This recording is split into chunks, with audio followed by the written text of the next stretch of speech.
యోబు గ్రంథం 21వ అధ్యాయం. అప్పుడు యోబు ఇలాగున ప్రత్యుత్తరం ఇచ్చాను, నా మాట మీరు జాగ్రత్తగా వినుడి. నా మాట మీ ఆదరణ మాటకు ప్రతిగా నుండునుగాక. నాకు సెలవిచ్చిన ఎడల నేను మాటలాడేదను, నేను మాటలాడిన తరువాత మీరు అపహాస్యము చేయవచ్చును. నేను మనుషుని గురించి మొరపెట్టుకొన్నానా? లేదు గనుక నేను ఎలా ఆతుర పడకూడదు. నన్ను తేరిచూచి ఆశ్చర్యపడుడి, నోటి మీద చెయ్యి వేసుకొనుడి. నేను దాని మనస్సునకు తెచ్చుకుని ఎడల నాకేమీ తోచుకున్నది. నేను దాన్ని మనస్సునకు తెచ్చుకొని ఎడల నాకేమీ తోచకున్నది. నా శరీరమునకు వణుకు పుట్టుచున్నది. భక్తిహీనులు ఎలా బ్రతుకుదురు?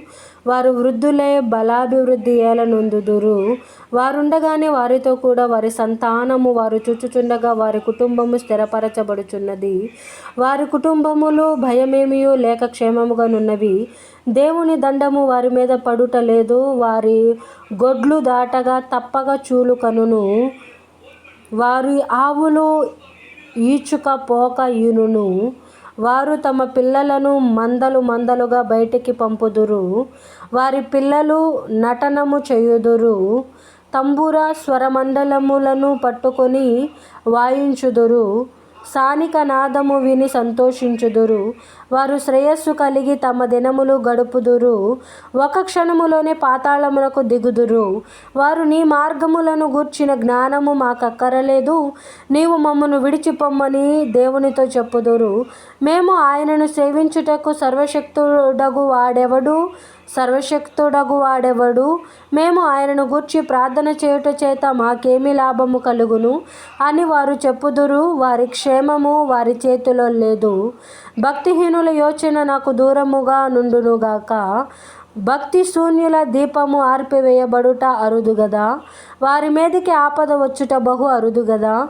వారు తుఫాను ఎదుట కొట్టుకొని పోవు చెత్తవలెను, గాలి ఎగురకొట్టు పొట్టువలెను ఉండునట్లు ఆయన కోపపడి వారికి వేదనలు నియమించుట అరుదు గదా. వారి పిల్లల మీద మోపుటకై దేవుడు వారి పాపమును దాచిపెట్టునేమో అని మీరు చెప్పుచున్నారు.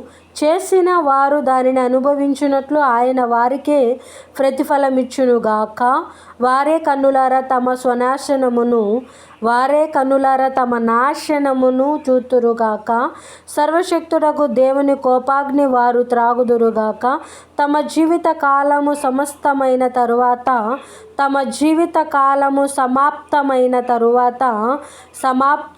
తరువాత తాము పోయిన తరువాత తమ ఇంటి మీద వారికి చింత ఏమి? ఎవడైనను దేవునికి జ్ఞానము నేర్పునా? పరలోక వాసులకు ఆయన తీర్పు తీర్చును గదా. ఒకడు తన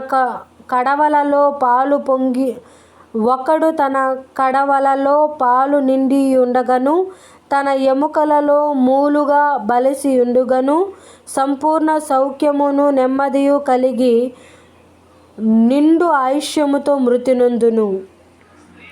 వేరొకడు ఎన్నడూను క్షేమమను దాని నెరుగక మనోదుఖము గలవాడే మృతి నొందును. వారు సమానముగా మట్టిలో పండుకొందురు. పురుగులు వారిద్దరిని కప్పును. మీ తలంపులు నేనెరుగుదును. మీరు నా మీద అన్యాయముగా పన్నుచున్న పన్నాగములు నాకు తెలిసినవి. అధిపతుల మందిరము ఎక్కడనున్నది? భక్తిహీనులు నివసించిన గుడారం ఎక్కడ ఉన్నది అని మీరడుగుచున్నారే. దేశమున సంచరించు వారిని మీరడుగలేదా?